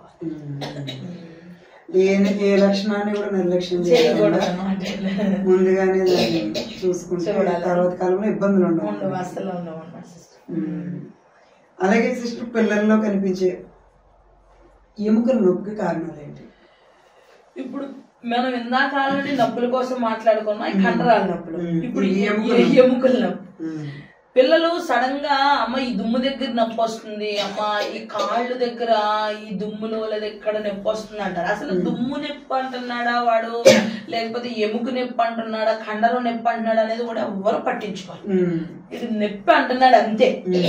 చిన్న పిల్లల్లో బోన్ క్యాన్సర్ ని చాలా మంది గుర్తించట్లేదు. ఇప్పుడు ఈ దుమ్ము ఉంది, ఈ దుమ్ము దగ్గర కొంచెం వాపు వచ్చి అక్కడ చలుపు వచ్చి నొప్పి వచ్చి ఆ నొప్పి 15 రోజులు లేదా నెల రోజులుగా వేధిస్తూ ఉంటే అది బోన్ క్యాన్సర్ కి సిండికేట్ చేస్తుందని అర్థం. చాలా మంది నువ్వు నాకు చెప్పట్లేదు, నువ్వు ఎక్కడ పడిపోయి ఉంటావురా అని తిడతారు. అయ్యి నీకు ఎందుకు నొప్పి వస్తుంది, నోరు మూసుకున్నాను నేను అనే పేరెంట్స్ కూడా ఉంటారు. నువ్వు వస్తావా, నువ్వు కంప్లైంట్ చేస్తావు, అమ్మ ఇక్కడ నొప్పి వస్తుంది పడుకున్నప్పుడు అంటాడు, అమ్మ ఇక్కడ నొప్పి వస్తుంది ఏంటమ్మా అంటాడు. అంటే ఇటుకి ఏదో ఒక దుమ్మునే టార్గెట్ చేసి చూపిస్తాడు అనమాట చిన్నపిల్లాడు. అలాగే ఎవరైనా సరే, చాలా ఒకసారి మాకు ఒక కంప్లైంట్ వచ్చింది. ఆ కంప్లైంట్ ఏంటంటే విపరీతమైన కాళ్ళు నొప్పులు వచ్చేస్తున్నాయి, విపరీతంగా. ఇంకా అది ఏ నొప్పి అనేది ఐడెంటిఫై చేయలేడు, బాడీ అంతా ప్రతి మూమెంట్ దగ్గర పెయిన్ వస్తుంది అనమాట. అన్ని టెస్టులు చేసేసారు. టెస్టుల్లో ఏదో ఒక దగ్గర దుమ్ము అరిగిందనో, కొంత నరం విరిగట్టిందనో దానికి టాబ్లెట్లు వేసుకుంటున్నాడు, ఏమీ పని చేయట్లేదు. చివరికి ఒకసారి ప్రేయర్ డెలివరెన్స్ కంప్లైంట్ వచ్చింది. నేను అన్ని టెస్టుల ముందు ఎప్పుడైనా ఏ కంప్లైంట్ వచ్చినా ముందు టెస్టులు పంపించమంటాను. ఎందుకంటే ముందు రోగం ముందు రోగం అర్థమైతే రోగి ఏం చేయాలనేది అర్థమవుతుంది. ఇప్పుడు మనం రోగాన్ని తెలుసుకోకుండా రోగిని మనం ఎన్ని చేసినా దానికి ఎటువంటి ఇబ్బంది ఏమీ తెలియదు అనమాట. కాబట్టి అప్పుడు చూస్తే అయితే అన్ని టెస్టులు చేశారు కానీ అతను నొప్పి మనం వాళ్ళు ఎవరో సప్రెస్ చేయలేకపోయారంటే అతనికి బోన్ క్యాన్సర్ ఉండేవంటి లక్షణాలు ఉన్నాయనేది నేను ప్రేయర్లో ప్రభు ద్వారా అడిగితే ప్రభు వివేచన ద్వారా బోన్ సరే అతను బోన్ మ్యారో టెస్ట్ చేయించుకోవాలంటే సరే దానికి అవసరం లేదు, స్పిరిచువల్గా చూద్దామని చెప్పాము. కానీ దానికి సిండికేట్ చేయడానికి స్టార్టింగ్ స్టేజ్లో ఉన్నాడు. అంటే ఎందుకు అతనికి బోన్ మ్యారో క్యాన్సర్ వచ్చింది అంటే అతనికి చిన్నప్పటి నుంచి క్యాన్సర్ లేదు. అయితే మరి ఎందుకు క్యాన్సర్ వచ్చింది అంటే ఎక్కువ పెయిన్ కిల్లర్స్ వాడటం వల్ల. అయితే ఆల్రెడీ అతనికి ఎముకలు అరిగిపోయిన ఎముకల్లో ఇన్ఫెక్షన్ ఫామ్ అయ్యి వాటి దుమ్ముల్లోకి ఆ ఇన్ఫెక్షన్ వెళ్ళేంత వరకు కూడా స్టేజ్ ఉండిపోయింది. అంటే ఇప్పుడు 40 years 50 సంవత్సరాలకి ఆ కంప్లైంట్ అక్కడ ఉందంటే ఇతను 10 సంవత్సరాల నుంచి 15 సంవత్సరాల నుంచి నొప్పులతో ప్రయాణిస్తూ అన్ని రకాల మందులు వాడేశాడు. కాబట్టి కొన్ని మందులు కూడా దానికి దారి తీసే అవకాశాలు ఉన్నాయి పెద్దవాళ్ళు. కానీ చిన్న వాళ్ళు ఎప్పుడు కూడా ఇక్కడ ఇలా వాపు వచ్చి అక్కడ నొప్పి వస్తుందని ఒక 15 రోజులు కానీ 20 రోజులు కానీ ఒక నెల రోజులు కూడా చెప్పాడంటే ఖచ్చితంగా దానిని వెంటనే తగ్గించుకునేవంటి అవకాశం చేయాలి. ఒకవేళ అది ఏ మందులకి నమ్మకుండగా ఒకవేళ పెయిన్ కిల్లర్ వేస్తే ఒక రోజు వేయాలి, రెండో రోజు వేయాలి, ఇంకా మూడో రోజు కూడా నువ్వు వేస్తేనే కానీ తగ్గట్లేదంటే దాన్ని పట్లేదో నువ్వు ఆలోచించుకుని ఖచ్చితంగా దాన్ని పరిష్కరించుకోకపోతే పిల్లల్లో ఇది ఎక్కువగా ప్రభావం. కొంతమంది పిల్లలకి ఇక్కడ దుమ్ము బాగా ఎదిగిపోతూ ఉంటుంది, ఇక్కడ చెయ్యి బాగా ఎదిగిపోతూ ఉంటుంది. అంటే వాళ్ళు కాల్షియం ఎక్కువైపోతుందని అర్థం. కాల్షియం ఎక్కువైపోయి ఈ దుమ్ము అంతటికి రాదు కాల్షియం, ఓన్లీ హ్యాండ్ కే కాల్షియం వచ్చేస్తుంది. ఈ చెయ్యి పెద్దది అయిపోతా ఉంటది, ఈ ఏలు పెద్దది అయిపోతుంది, బరువు పెరిగిపోతూ ఉంటుంది, చెయ్యి పైకి ఎత్తలేడు. అది కూడా ఒక కంప్లైంట్. అప్పుడు దానికి సంబంధించి వేరే క్యాన్సర్ ఉంటది. కానీ ఇది ఏంటంటే బోన్ ఎప్పుడు కూడా ఒకే చోట నొప్పి వచ్చి ఎక్కువ రోజులు ఉంటే కనుక పిల్లల్లో గమనించుకొని అది ఆ నొప్పి ఈ నొప్పి అని పక్కకు తోసేయకుండా వెంటనే వాళ్ళు తగిన జాగ్రత్తలు తీసుకోగలిగితే వెంటనే దాన్ని తగ్గించుకోవచ్చు. దాన్ని నిర్లక్ష్యం చేస్తే అక్కడ ఏర్పడినటువంటి ప్రాబ్లము అది ఎక్కువగా తీవ్రతరం రావడానికి అవకాశాలు ఉన్నాయి. ప్రతిది చిన్నది కాదు, ప్రతి విషయాన్ని చాలా జాగ్రత్తగా నిశ్చితంగా చూడాలి. ఏది నిర్లక్ష్యంగా వదిలిపెట్టడానికి వీలు లేదు. ఒక 2-3 రోజులు లేదా ఒక వారం 10 రోజుల్లో సాల్వ్ అయిపోతే ఇబ్బంది లేదు.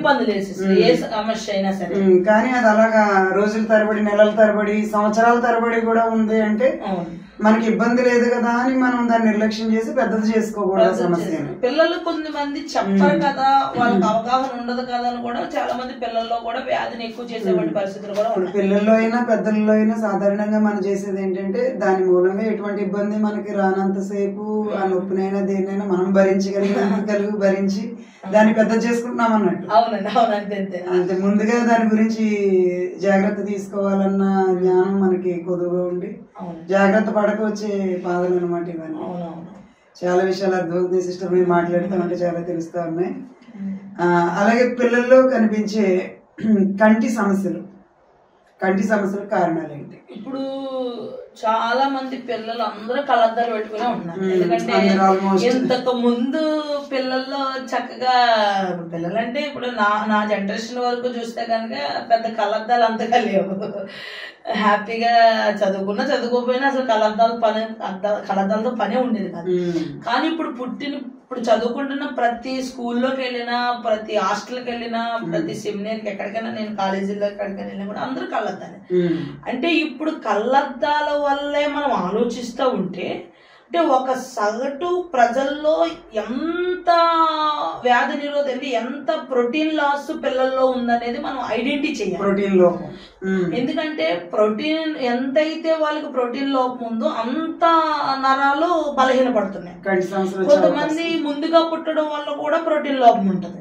కొంతమంది త్వరగా నెలలు పుడతా ఉంటారు, వాళ్ళలో ప్రోటీన్ లోపం ఉంటుంది. అది పేరెంట్స్ సరిచేయరు.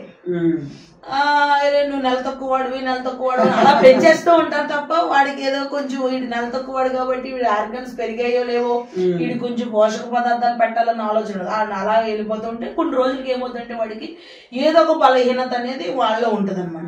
కంటి సమస్యలు అనేది పిల్లల్లో మనం గుర్తించవలసింది ఏంటంటే, కంటిలో పుట్టిన తర్వాత చిన్న చుక్క కనిపిస్తుంది. ఆ చుక్కని కనుక మనం స్టార్టింగ్ స్టేజ్ లో చూసుకొని మనం ఫుడ్ కనుక ప్రోటీన్ ఫుడ్ ఇచ్చుకోగలిగితే ఆ చుక్కని పెరగకుండా చేయగలుగుతాం. ఒకవేళ అది చుక్క కనుక తెల్లగా పెరుగుతుంది అంటే అది ఒక రకమైన క్యాన్సర్ కారణం, కంటి క్యాన్సర్. రెండోది కంటి చుట్టూ కలర్ చేంజ్ అవుతుంది. ఎవరికైనా సరే కంటి చుట్టూ కలర్ చేంజ్ అవుతుంది అంటే గనక రెండోది ఇంకో రకమైన కంటి క్యాన్సర్ కారణం. మూడోది చూసుకుంటే కనుక కంటి నరాలు బలహీనంగా ఉండి కంటిలో ఉండే చూపు మందగిస్తుంది అనుకుంటే గనక పూర్తిగా వారు కంటి నరాల నుండి రెటీనాకు అందవలసిన వంటిది ఏదైతే ఉందో అది సంపూర్ణంగా అందట్లేదని పేరెంట్స్ గమనించుకుని వాడి సైట్ పెరగకుండా చూసుకోగలిగితే పోయింది ఏదైనా ప్రవహిస్తారు. ముందు దాన్ని పెరగకుండా చూసుకోవడం పోయి ఉన్నది పీకేసుకునే పరిస్థితులు వచ్చేసారు. ఎంతసేపు నీకు ఇష్టమైంది ఏంటి అని పెడుతున్నారు తప్ప నీకు అవసరమైంది ఏంటి అనేది ఎవరు కూడా పట్టించుకుంటారు. కాబట్టి పిల్లల్లో ఎక్కువగా ఇప్పుడు మనం చూస్తే కనుక ఈ వేరియంట్ లక్షణాల్లో కూడా మనం చూస్తే కనుక పిల్లల్లో హార్మోన్ ఇన్బ్యాలెన్సెస్ ఎక్కువ ఉన్నాయి. ఇప్పుడు కోవిడ్ వేరియంట్ కావచ్చు, తింటున్న ఆహార పదార్థాల రీత్యా కావచ్చు, సిస్టర్ ఖచ్చితంగా హార్మోన్ ఇన్బ్యాలెన్స్ ఉన్నాయి. కాబట్టి ఖచ్చితంగా దాని మీద కూడా పిల్లల కంటి మీద చాలా ఎఫెక్ట్ పడుతుంది. కాబట్టి పిల్లలు ఇప్పుడు చూస్తే టెక్నాలజీ పరంగా కానీ చదువుల పరంగా కూడా ఐ స్టడీ దాని మీద కూడా ఎక్కువ దృష్టి పెడుతున్నారు. కంటి అలా ఏమంటున్నారు, కళ్ళు లాగేస్తా ఉన్నాయి, కంటి ఐబ్రోస్ నొక్కేస్తా ఉన్నాయి, మెన్నరాలు లాగేస్తా ఉన్నాయి అంటే గనక ఈ యొక్క విధానాలు చెప్తున్నారు అంటే వాళ్ళ కంటి నరాలు చాలా బలహీనంగా ఉన్నాయని అర్థం. కాబట్టి తక్షణమే మన దైనందిన జీవితంలో చేయవలసిన మార్పును, తగిన రెస్ట్, తగిన ఏర్పాటు చేసుకుని దాని నుంచి మార్పు తెచ్చుకుంటే కనుక మన భవిష్యత్తులో మంచి అవకాశం. లేదంటే మొత్తం సైడ్ వచ్చి పెద్ద అద్దాలు పెట్టుకుని కనీసం ఎవరైనా తీసుకెళ్లే వరకు తీసుకెళ్లకుండా పిల్లల్లో ఖచ్చితంగా దీనిని మనం మార్చుకోగలగాలి. ఖచ్చితంగా అదే జరుగుతుంది. ఏంటంటే ఈ బాబుకి ఈ కళ్ళజోడు పడిందంటే తర్వాత బాబు కూడా కళ్ళజోడు వచ్చే వరకు కూడా మన వాళ్ళు కళ్ళు తెరవట్లేదు. కారణం ఏంటంటే పిల్లల శరీరాలు రకరకాల లక్షణాలు మనకి తెలియజెప్తా ఉన్నప్పుడు ఇద్దరు మన పిల్లలే, కానీ ఇద్దరు శరీరాలకి కావాల్సిన పోషకాలు ఒక రకం కాకపోయి ఉండొచ్చు. కానీ తల్లిగా తండ్రిగా మనం ఒక లేడీగా ఉన్నాం కాబట్టి ఒక తల్లిగా ఒకే రకమైన ఫుడ్ వండి ఇద్దరికి పెట్టేస్తున్నాం. కానీ వాళ్ళ ఉన్న లోపాలు ఈ ఫుడ్ లో వాళ్ళకి సప్లిమెంట్స్ సరిపోవట్లేదు. దాన్ని బట్టి లోపాలు వాళ్ళలో పెరుగుతున్నాయి తప్ప తగ్గట్లేదు. దానివల్ల కళ్ళద్దాల వైపుకి ఇంకా ఇంకా ఎక్కువ సమస్య, కంటి నరాల బలహీనత వైపు కూడా వెళ్ళిపోతా ఉన్నాయని ఇప్పుడు మీరు చెప్పిన మాటలు బట్టి అర్థమవుతుంది. ఇప్పుడు పిల్లలు ఇద్దరు ఉన్నా కూడా ఇద్దరికి సమానంగా లంచ్ బాక్స్ సర్దేయడం కాదు, కానీ పిల్లల శరీరాలు వాళ్ళ శరీరాల్లో ఉన్న ఆరోగ్య లక్షణాలను బట్టి మనం జాగ్రత్త తీసుకుని వాళ్ళకి ఫుడ్ సప్లిమెంట్స్, మంచి ప్రోటీన్ లోపం ఉంటే మంచి ప్రోటీన్ ఉండే ఫుడ్ ఏ పిల్లకి, పాపకి ఏం అవసరం, బాబుకి ఏం అవసరం అని వాళ్ళ శరీరాలను బట్టి, వారి ఎదుగుదలను బట్టి, వారి శరీర అవసరాలను బట్టి తల్లిదండ్రులుగా మనం అందించవలసిన జ్ఞానం కలిగి ఉండాలండి. నాకైతే అర్థమైంది. ఖచ్చితంగా ఇవ్వగలిగితేనే వాళ్ళకి మంచి ఆరోగ్యం ఇవ్వాలి. అది సమస్యలోకి వెళ్ళదు, ఇంకా సమస్యలోకి వెళ్ళదు. ఇప్పుడు సమస్యను చెప్పడానికి మాత్రమే కాదు, అంటే ఏంటంటే ప్రాథమికంగా ఈ లక్షణాలు గుర్తించే విషయంలోనే మనం వెనకబడి ఉండడం వల్ల ఈ ఇబ్బందులన్నీ మనం ఇంకా ఎక్కువగా ఫేస్ చేస్తున్నాం అన్న ఉద్దేశంతో ఎలా ఐడెంటిఫై చేయాలి అని ఈ లక్షణాల గురించి తెలిసి వాటిని వివరిస్తున్నారు. అంతే బేసిక్ గా ఇంకా లోతుగా ప్రభు చిత్తం అయితే చాలా ఐడెంటిటీలో రాని సమస్యలతో ఫేస్ చేస్తున్న వాళ్ళు చాలా మంది ఉన్నారు. వాటిలో కూడా ప్రభు చిత్తం అయితే కూడా మనం తప్పకుండా ఇంకా డెప్త్గా చేద్దామండి. అలాగే నాడీ క్యాన్సర్ కి కంటి క్యాన్సర్ కి సంబంధం ఉందా?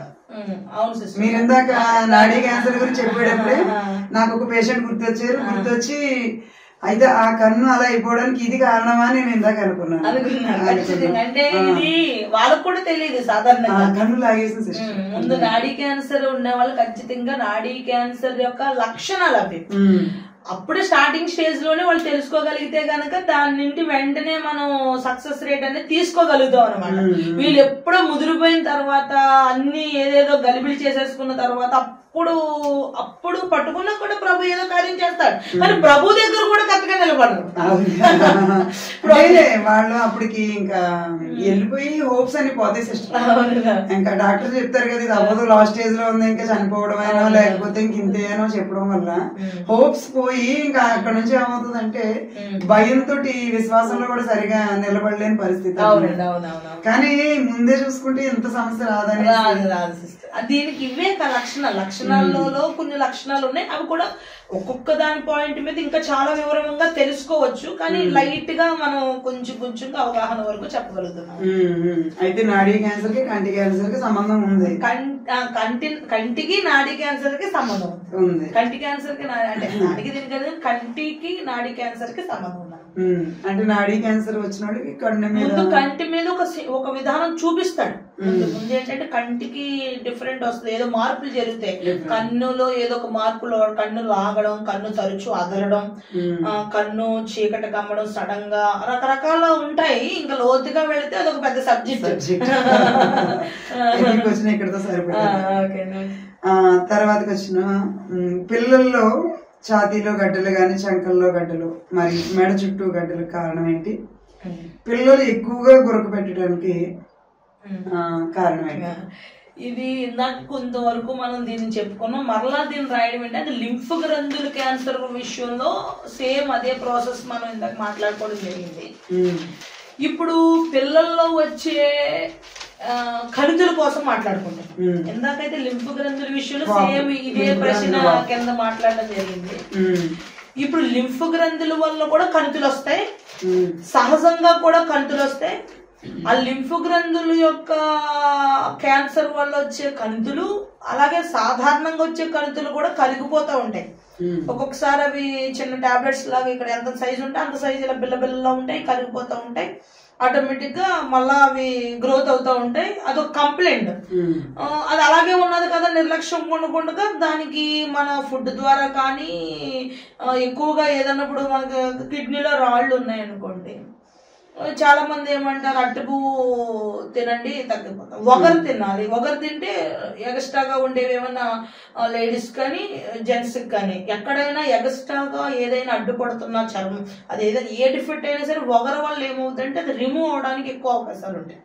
కాబట్టి ఇప్పుడు అట్టికాయ ఎందుకు అంటే పిల్లలు ఏది కూడా వాళ్ళ ఇష్టపడే ఫుడ్ పెట్టడం వల్లే సమస్య అవుతుంది. అది ఎప్పుడు పిల్లలకి ఎప్పుడు కూడా వాళ్ళు ఇష్టపడే ఫుడ్ కాదు, వాళ్ళకి ఆరోగ్యదాయకమైన ఫుడ్ పెట్టడం మంచిది. ఇప్పుడు ఎప్పుడైతే ఇప్పుడు ఈ లింఫ్ గ్రంథుల్లో ఇప్పుడు ఈ గడ్డల కోసం అవి చంకల్లో ఎదుగుతూ ఉంటాయి, పిల్లల్లో మెడ దగ్గర వస్తూ ఉంటే, ఛాతీలో వస్తూ ఉంటే దాన్ని టెస్ట్ చేసుకుంటూ ఉండాలి. అవి ఒకవేళ కరిగిపోతే పర్వాలేదు, మధ్య మధ్యలో కరిగిపోవడం రావడం జరుగుతూ ఉన్నాయంటే కనుక ఒక రకమైన వంటి హార్మోన్స్ వల్ల ఆ కంతులు వస్తున్నాయి పోతున్నాయి. హార్మోన్ ఏదైతే ఉందో దాన్ని టెస్ట్ చేసుకుని దాన్ని బ్యాలెన్స్ చేసుకుంటే దాన్ని నియంత్రించవచ్చు. ఒకవేళ కరిగిపోకుండా కనుక ఉంటే కనుక ఖచ్చితంగా వాటిని ఏదో ఒకటి అనుకొని మనం ఐడెంటిఫై చేసుకోకపోతే మన దాని రేటింగ్ ఎక్కువైపోతుంది. తర్వాత ఏంటంటే ఇవే లోపల ఈ లింఫ్ గ్రంథుల యొక్క లేదంటే ఈ గడ్డల వల్ల వీటి వల్ల ఏం జరుగుతుంది అంటే గొరకు వస్తాయి. చిన్న పిల్లలకు గొరకు ఎందుకు వస్తుందండి అసలు? ఇప్పుడు 6 year పిల్లడు పడుకొని గొరక పెడుతున్నాడు అనుకోండి, అసలు ఇప్పుడు ఇంత శరీరం ఉంది నాకు, పోనీ నా శరీరంలో నా బరువు తగ్గ వెయిట్ కన్నా ఎక్కువ ఉన్నాను అనుకున్నాం కాబట్టి నా బాడీ అంతటికి ఆక్సిజన్ సప్లై చేయలేదు కాబట్టి నా బాడీ కొంచెం స్ట్రెయిన్ అవుతుంది.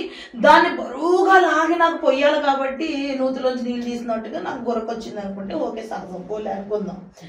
ఇప్పుడు చిన్న పిల్లోడికి గొరకు వచ్చిందంటే వాడి ఎంత బరువు ఉంటాడు, వాడికి ఫ్రెష్ ఆర్గన్స్ ఉన్నాయి, వాడి ఆర్గాన్కి ఏం ఒత్తిడి కలిగిందని వాడి గొరకు వస్తుంది అంటే వాడు గొరక పెడుతున్నాడంటే వాడి శ్వాస సంబంధితమైనటువంటి ప్రాబ్లంతో బాధపడుతున్నాడు అన్నారు ఖచ్చితంగా. ఎందుకంటే పిల్లల్లో గొరక అనేది మనం చాలా చాలా జాగ్రత్తగా ఐడెంటిఫై చేసుకోవచ్చు. ఒక లింఫ్ గ్రంథులు క్లోజ్ అవుతున్నాయా, లేదా లింఫ్ గ్రంథులు క్యాన్సర్ ఏమైనా ఉందా, లేకపోతే వాళ్ళకి ఏమైనా టాన్సర్స్ వల్ల వాళ్ళకి ఏదైనా ప్రాబ్లం అవుతుంది, లేకపోతే ఏదైనా సరే పిల్లల్లో వచ్చేవంటి గొరకకు లింఫ్ గ్రంథులు లేదంటే కానీ గడ్డలు కూడా లింఫ్ గ్రంథులు పక్కన ఉంటే ఒకవేళ మనకి శ్వాసనాళాలు పక్కన ఈ గడ్డలు ఏమన్నా పెరిగి వాటిని ఏమైనా నొక్కేస్తున్నాయా, అందువల్ల పిల్లలకి శ్వాస ఆడట్లేదు అనే విషయాన్ని కూడా ఐడెంటిఫై చేసుకొని ఎక్కువ రోజులు 4 రోజుల నుండి గొరక పెడుతున్నాడు కాబట్టి అని మనం ఖచ్చితంగా ఐడెంటిఫై చేసుకుంటే ఎన్నాళ్ళు ఏం చేసేవాళ్ళంటే ధనియాల కషాయం అని లేకపోతే ఈయన ఇస్తే ఆటోమేటిక్ గా ఏ నెలకి ఆ నెల తయారైన పైచ్యం ఏదైతే ఉంటుందో దగ్గు ఇలాంటివి వచ్చేవి కాదు.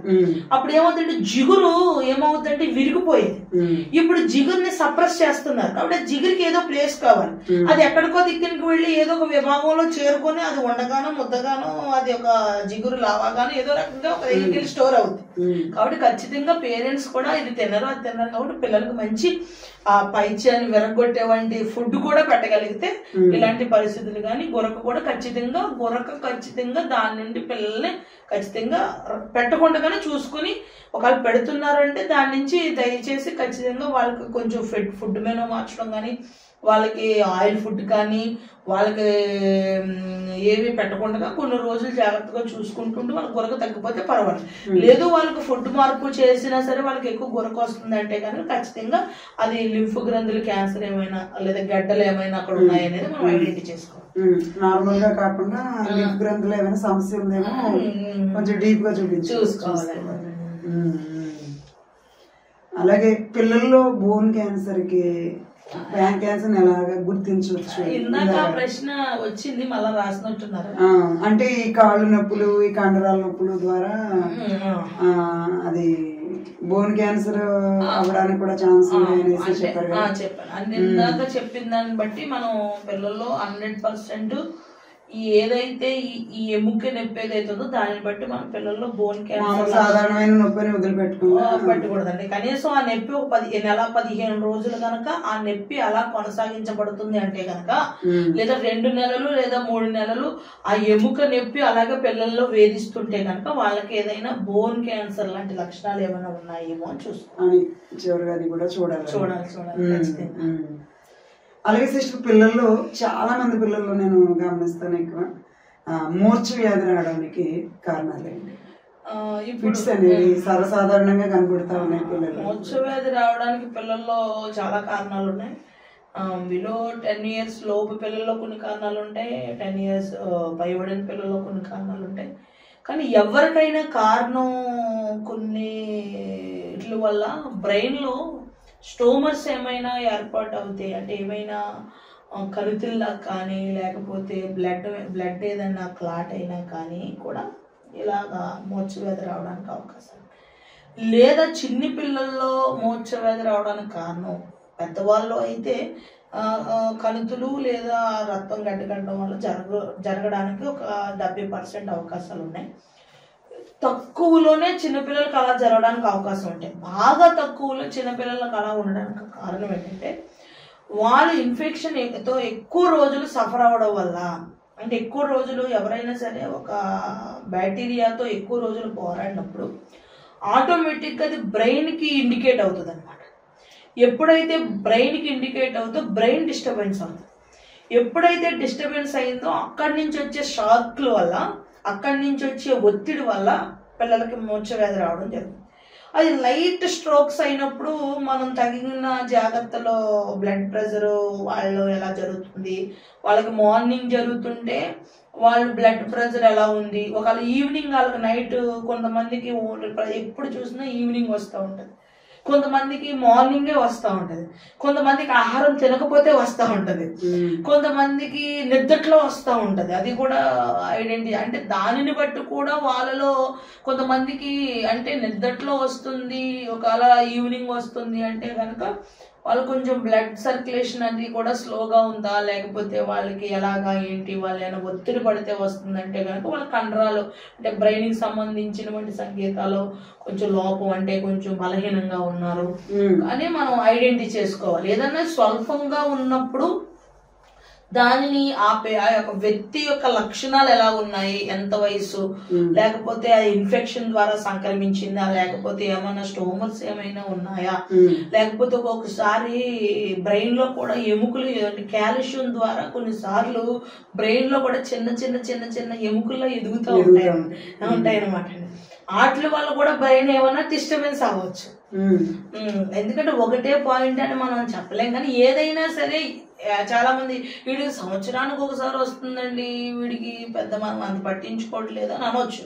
కానీ చిన్న వయసులో అప్పుడప్పుడు వచ్చేదాన్ని మనం నిరోధించగలిగితే పెద్ద వయసు వచ్చేటప్పటికి అది ఎక్కువ అవ్వకుండా మనం కాపాడగలుగుతాం. ఎప్పుడైనా సరే స్టార్టింగ్ స్టేజ్ ఎప్పుడు కూడా అప్పుడప్పుడనే వస్తాయి, దాని ఎండింగ్ స్టేజ్ ముదిరిపోయే కొలది తరచూ ఆ వ్యక్తిని ఇబ్బంది పెట్టడానికి అవకాశాలు ఉంటాయి. కాబట్టి మన స్టార్టింగ్ స్టేజ్ లోనే ఆ వ్యక్తికి ఆ చిన్నవాడికైనా ఆ వ్యక్తికి ఎలాంటి లక్షణాలు ఉన్నాయి, ఎందుకు వస్తున్నాయి, ఏ టైంలో వస్తున్నాయి అని నిర్ధారించుకుని తగిన డాక్టర్ ద్వారా సలహా కానీ లేదా తెలిసిన వారి ద్వారా కానీ ఫిజికల్ గా కానీ ప్రభుని అడిగితే కూడా ప్రభు కూడా దానికి మరింత స్పష్టంగా దానికి వివరణ ఇస్తారు. ఎందుకంటే దేవుడు మాట్లాడేవాడై ఉన్నాడు, ప్రతిదీ కూడా తెలియజేసేవాడై ఉన్నాడు. అలాగని మూర్ఖంగా మాత్రం వెళ్ళడానికి ఆయన ఎప్పుడు కూడా ప్రోత్సహించాడు. ఎప్పుడు కూడా ఏ వ్యక్తిని కూడా ప్రభు ఎప్పుడు కూడా ఆ విశ్వాసాన్ని బట్టి స్థిరపడబడాలి తప్ప ఎప్పుడు కూడా మొండిగా ప్రవర్తించే వాళ్ళ దగ్గర ఎప్పుడు కూడా విశ్వాసం ఉండదండి. వాళ్ళు ఏదో ప్రజల విషయంలో మొండిగా ఉండొచ్చేమో, కానీ దేవుడు ఎప్పుడూ కూడా మొండిగా ప్రవర్తించడం, నిర్లక్ష్యంగా ఉండే వాళ్ళ విషయంలో ఆయన శ్రద్ధ పెట్టడం, కానీ కొన్ని విషయాలు ఖచ్చితంగా దేవుడు బయలుపరుస్తాడు.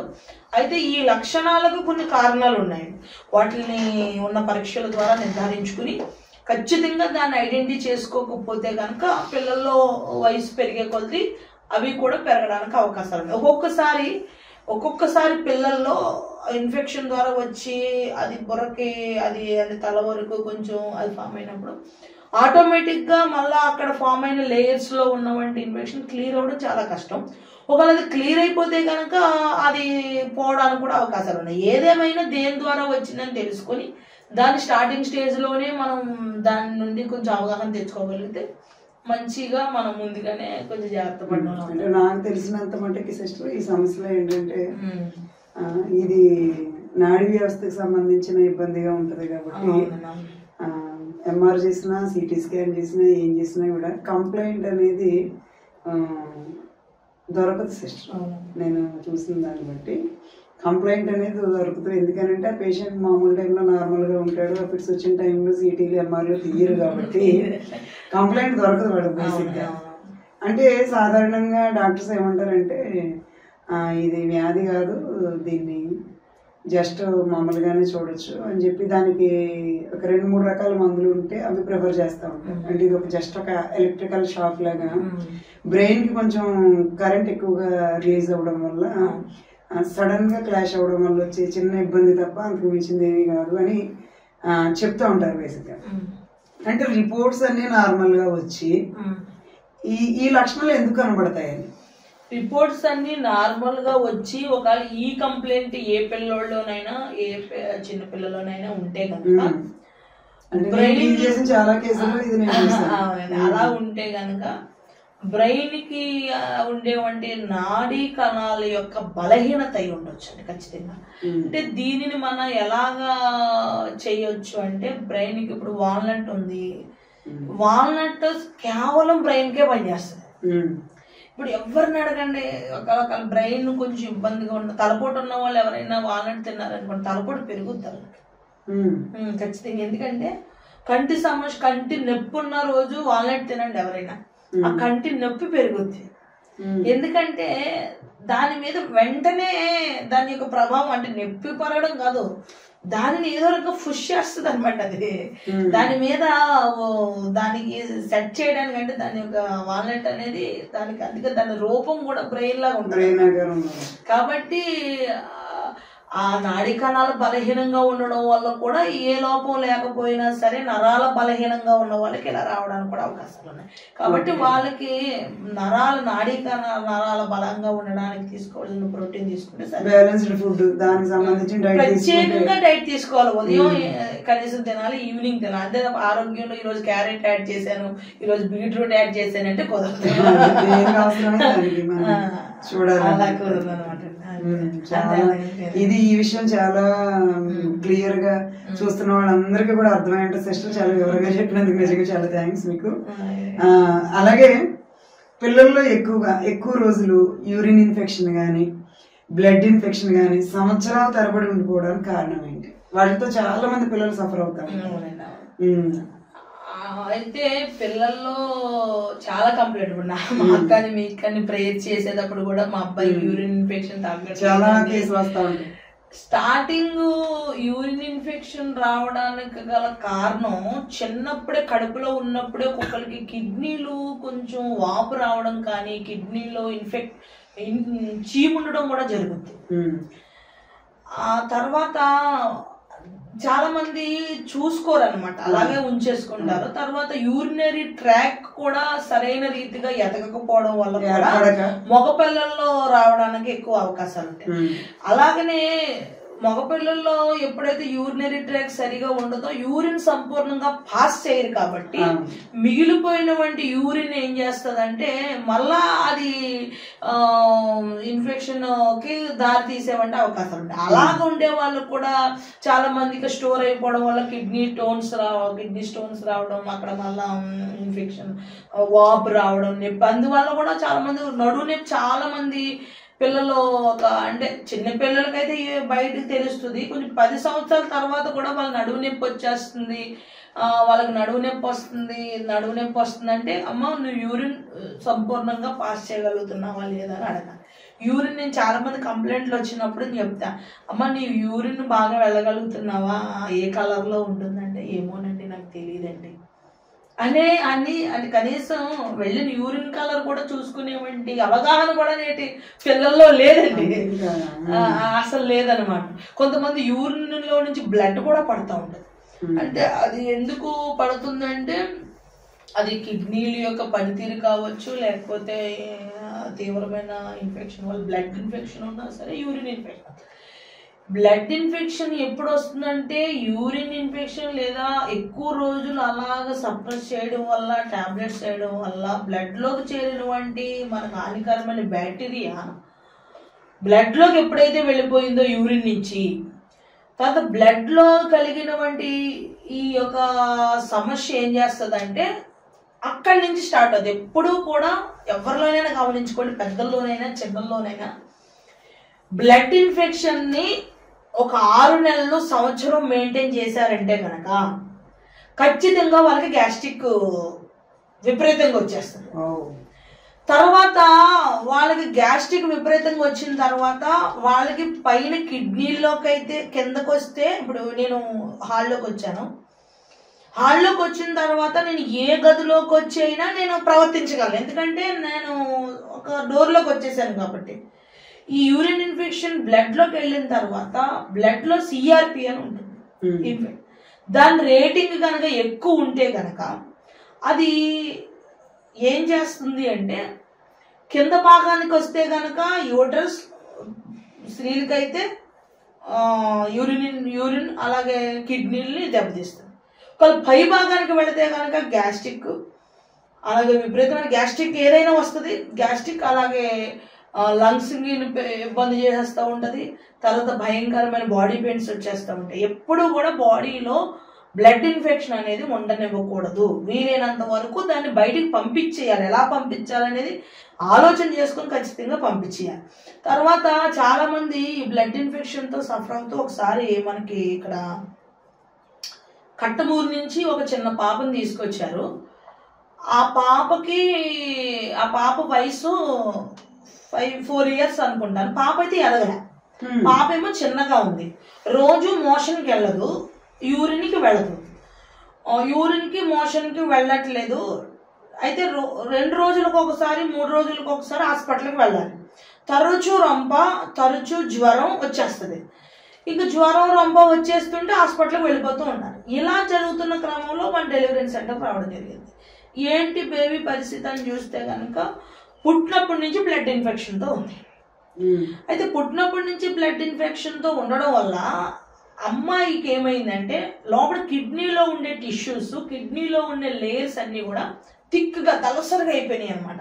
అంటే అవన్నీ కూడా డ్యామేజ్కి వెళ్ళిపోయాయి. ఎందుకంటే ఇన్ఫెక్షన్తో అవన్నీ ఫిల్టర్ చేయడం ఇవన్నీ కూడా ఇబ్బంది అయింది. తర్వాత యూరినరీ ట్రాక్ అంతా కూడా థిక్గా అయిపోయింది. తర్వాత మోషన్ కి ఫ్రీక్వెంట్ గా కదలికలు ఏమీ లేవు అనమాట. అంటే తను న్యాచురల్ గా మోషన్ కి వెళ్ళలేదు, ట్రానిక్ వేసిన కష్టం అనమాట, అలా ఉండేది అనమాట. అందువల్ల ఏంటంటే కాల్షియం మరి అరగదు, ఏం తిన్నా అరగదు. కాబట్టి లైట్ ఫుడ్ పెట్టడం వల్ల అమ్మాయి ఎదుగుదల లోపించింది. ఏదన్నా తింటే కడుపు నొప్పి వచ్చాడు, అమ్మాయికి జ్వరం వచ్చాడు, ఇంకా అమ్మాయికి ఏ ఫుడ్ పెడదామని వాళ్ళ అమ్మకి భయం వేసేది అనమాట. ఇలాంటి పొజిషన్ లో తీసుకొచ్చిన తర్వాత అమ్మాయికి మనం ఇప్పుడు ఈ రోజు న్యాచురల్ గా తన మోషన్కి వెళ్తుంది. రోజుకి ఇప్పటికి 7 times యూరిన్కి వెళ్ళడం జరుగుతుంది. తన ఆహార పదార్థాలు తినడం జరుగుతుంది. అమ్మాయి చాలా ఆరోగ్యంగా ఉందన్నమాట. అంటే కంప్లైంట్ ఏంటి అని చూస్తే వాళ్ళు చాలా చోట్లకి వెళితే అమ్మాయికి ఏదో చేశారు, వాళ్ళు ఏదో చేశారు, వీళ్ళు ఏదో చేశారు అని చెప్పారంట. ఎవరో ఏదో చేశారు అనే దాన్ని చూసినప్పుడు అసలు ముందు వాళ్ళు సఫర్ అవుతున్న ఒక చీకటి ఒక విషయాన్ని సృష్టిస్తుంది. దాన్ని నేను కాదన్నాను, కానీ ఇప్పుడు చేసింది దానికన్నా దాని డ్యామేజ్ మనం చూడాలి. ఖచ్చితంగా డ్యామేజ్ చూడగలిగితేనే దాన్ని పరిష్కరించగలుగుతాం. కాబట్టి ఆ చిన్న అమ్మాయికి ఓన్లీ బ్లడ్ ఇన్ఫెక్షన్ వల్లే కిడ్నీ ప్రాబ్లం అయినవి, జీర్ణ వ్యవస్థ డ్యామేజ్ అయింది, అలాగనే యూట్రస్ కూడా దెబ్బతింది. బ్లడ్ ఇన్ఫెక్షన్ అనే దాన్ని సరైన టైంలో గుర్తించగా 4 years ఉండిపోవడం వల్ల ఎంత మొత్తం సిస్టమ్ అంతా అబ్నార్మల్ అయిపోయింది. చిన్న వాళ్ళకైనా పెద్ద వాళ్ళకైనా బ్లడ్ ఇన్ఫెక్షన్ అనేది నిర్లక్ష్యం చేసేది కాదు. బ్లడ్ ఇన్ఫెక్షన్ లైట్ గా ఉంటే కనుక ఆడపిల్లల్లో చుండ్రు వస్తుంది, తర్వాత అరుగుదల లోపిస్తుంది, గ్యాస్ట్రిక్ గా ఉంటది. తర్వాత స్త్రీల్లో కూడా కొన్ని లక్షణాలు కనిపిస్తే, పురుషుల్లో కొన్ని లక్షణాలు కనిపిస్తే వాటిని కూడా తర్వాత భాగంలో వివరించుకోవచ్చు. అసలు ఇవన్నీ చిన్న సమస్యలు కాదు సిస్టర్, ప్రతి ఒక్కరికి కూడా అంటే ఈ వీడియో చూస్తున్న వాళ్ళకి ఇది చాలా ప్రయోజనకరమైన మాటలు. ఎందుకంటే చాలా మంది పిల్లలు చాలా కుటుంబాల్లో ఇలాంటి సమస్యలతో ఇబ్బంది పడే వాళ్ళు ఉన్నారు. కాబట్టి ఆ పేరెంట్స్ కి ఆ పిల్లలకి ఈ సమస్యలు ఇబ్బందులు తెలుసు. కాబట్టి ఈ సమాధానాలు అయితే మాత్రం ప్రతి ఒక్కరికి కూడా చాలా ఉపయోగపడతాయని అనుకుంటా ఉన్నాం, నమ్ముతా ఉన్నాం. నిజంగా ఈ వర్తమానం అనేది నేటి క్రైస్తవ సమాజానికి, ముఖ్యంగా కుటుంబాలకి, తల్లిదండ్రులకి, పిల్లలకి కూడా చాలా అత్యవసరం. దీన్ని ఎక్కడా కూడా మిస్ అవ్వకుండా పూర్తిగా చూసి ప్రతి కుటుంబం కూడా, ప్రతి ఒక్కరు కూడా జ్ఞానాన్ని పొందుకుని తప్పించబడతారని దేవుని కృపను బట్టి సంతోషిస్తా ఉన్నామండి. అలాగే 2వ పార్ట్ కూడా చేయడానికి సిద్ధపడదాం. ఈ మాటల్ని దేవుడు దీవించి ప్రతి ఒక్కరి ప్రయోజనార్థం ఫలింపు చేయునుగాక. ఆమేన్.